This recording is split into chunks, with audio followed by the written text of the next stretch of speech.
Good morning, children. Children, in the last video, we have discussed about meristematic tissues. Meristematic tissues are the tissues where cells are continuously growing,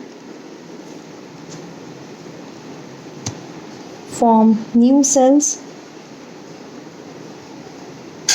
These cells are responsible for the growth and for the girth of the plant.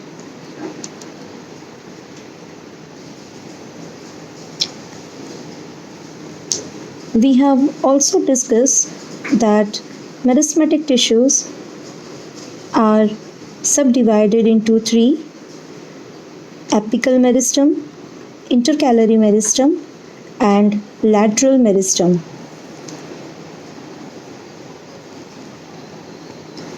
On the basis of their location of meristem, we can say that apical meristem is present at the tip of the stem, roots, and their branches. Intercalary meristem. Intercalary meristem is found at the base of leaf, or we can say at internodes. Then lateral meristem. Lateral meristem is found at the base, or we can say it increases the girth of the plant.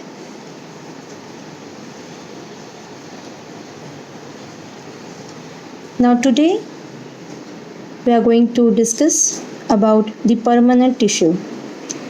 So children, plant tissue is broadly classified into meristematic tissue and permanent tissue. So now permanent tissue. Permanent tissue are the tissues that they lose their ability to divide. Permanent tissues are originate from the meristematic tissues.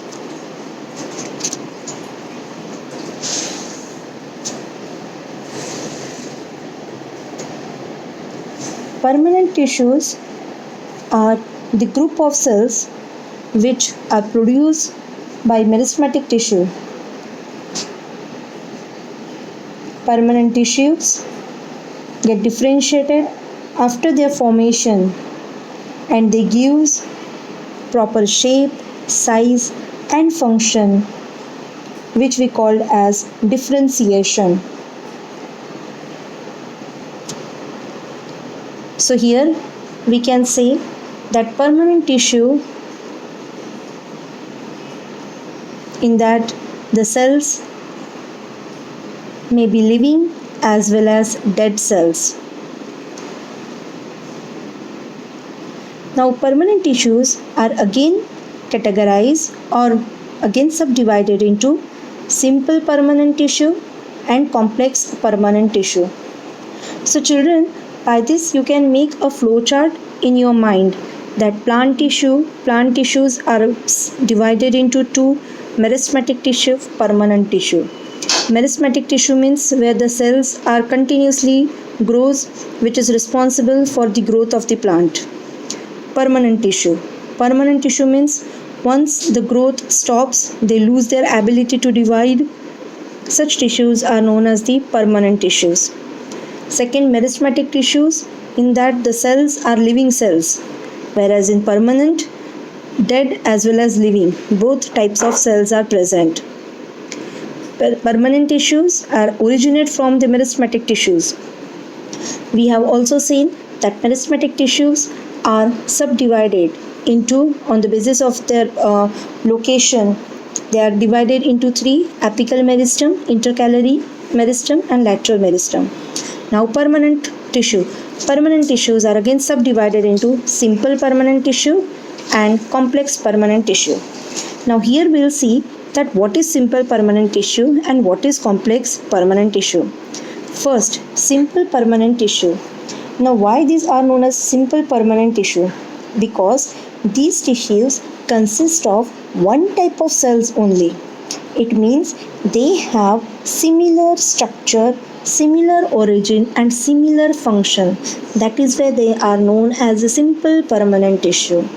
I repeat again children, these simple permanent. Why it is known as a simple permanent tissue? Because they are made up of one type of cells. The structures of cells are similar, which looks like each other, and therefore they are known as the simple permanent tissue. Then what is complex permanent tissue? Different structures of cells but combining together and performing same task. That is why it is known as the complex permanent tissue. Now again children, simple permanent tissue. Simple permanent tissue are again subdivided into three: parenchyma, collenchyma, sclerenchyma. So before we start about parenchyma, collenchyma, sclerenchyma, one more time children, just one flow chart. Plant tissue. Plant tissue are divided into two: meristematic tissue, permanent tissue. Meristematic tissues are subdivided into three: apical meristem, intercalary meristem, lateral meristem. Permanent tissues. Permanent tissues are subdivided into two: simple permanent tissue, complex permanent tissue. Now simple. Why are they known as a simple permanent tissue? Because they are made up of one type of cells. Made up of one type of cells means what? Which looks like each other. They have same type of structures, same type of origin and its function. That is why they are known as simple permanent tissue.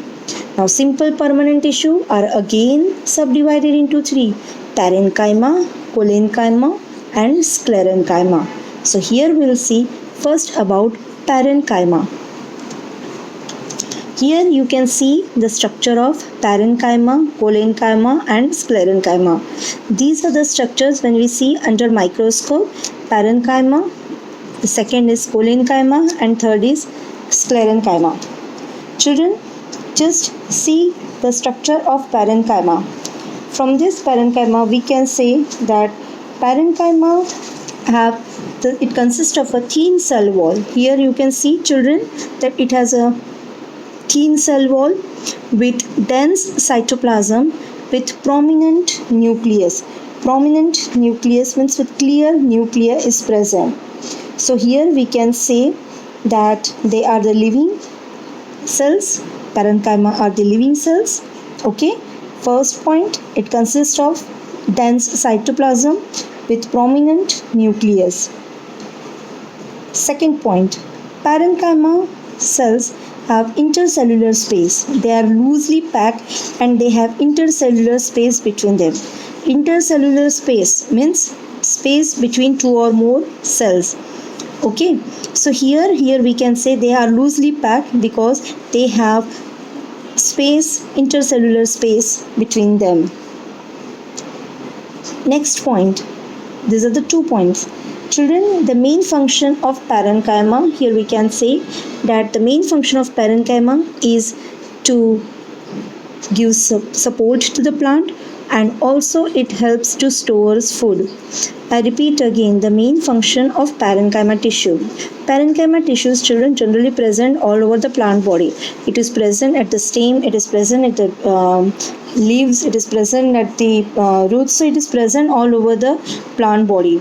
So here we can say the main function of parenchyma is to give support to the plant and also it stores the food. Next point, children, some of the parenchyma tissues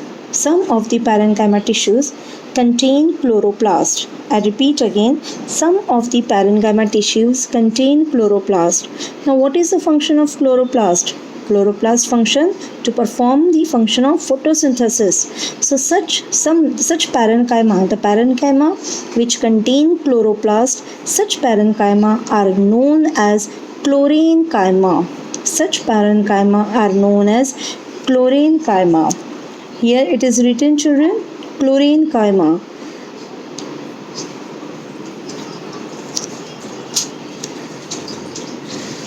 Next, some of the parenchyma contain air cavities. I repeat again, mostly the aquatic plants which help them to float on the water. So some of the parenchyma cells, it contain the air space, air cavities in that, and such parenchyma are known as aerenchyma. Such parenchyma are known as aerenchyma. So children, this is all about the parenchyma tissues. I repeat again, children, parenchyma. Parenchyma cells are generally thin cell wall, which is made up of cellulose, but cellulose, they have thin cell wall. They have intercellular space between them, so they are loosely packed. They are generally soft, which is present on leaves, flowers, roots, all over the plant body.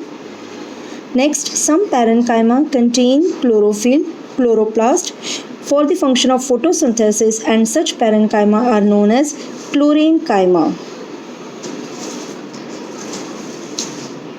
Some plants, some parenchyma contains air cavities, for example aquatic plants, which gives buoyancy to the plants, which help them to float on the water, and such parenchyma are known as aerenchyma. Next, what is the main function of parenchyma tissues?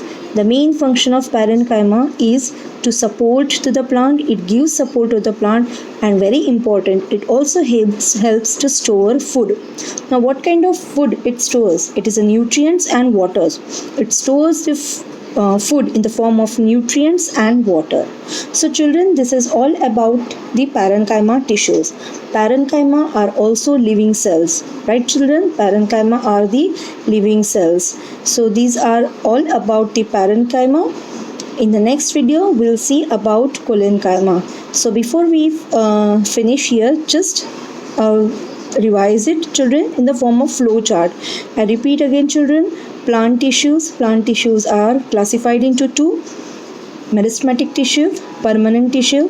Meristematic tissues are again subdivided into three: apical meristem, intercalary meristem, lateral meristem. Permanent tissues are divided into two: simple permanent tissue, complex permanent tissue. Why it is known as a simple permanent tissues? Because they have one type of cells. Second is complex permanent tissues. Why it is known as a complex permanent tissues? Because they have different structures of cells combining together, performing same task. That is why it is known as complex permanent tissues. Then simple permanent tissues. Simple permanent tissues are again subdivided into three: parenchyma, chlorenchyma, and sclerenchyma. What is parenchyma? Parenchyma are the living cells, living tissues. Where is it present? It is present all over the plant body. What is its main function? Its main function is to store food in the form of nutrients and water. How does it look under microscope? Under microscope, if we see parenchyma tissues, it has a thin cell wall, right children, with dense cytoplasm with prominent nucleus. They are loosely packed. Why? Because they have intercellular space between them. Next point, some of the parenchyma contain chloroplast for the function of photosynthesis, and such parenchyma are known as chlorenchyma. Some parenchyma also contain air cavities which help them to float on the water. For example, aquatic plants, and such parenchyma tissues are known as aerenchyma. So these are all about the parenchyma. Children, in the next video, we'll see about chlorenchyma and sclerenchyma. Thank you.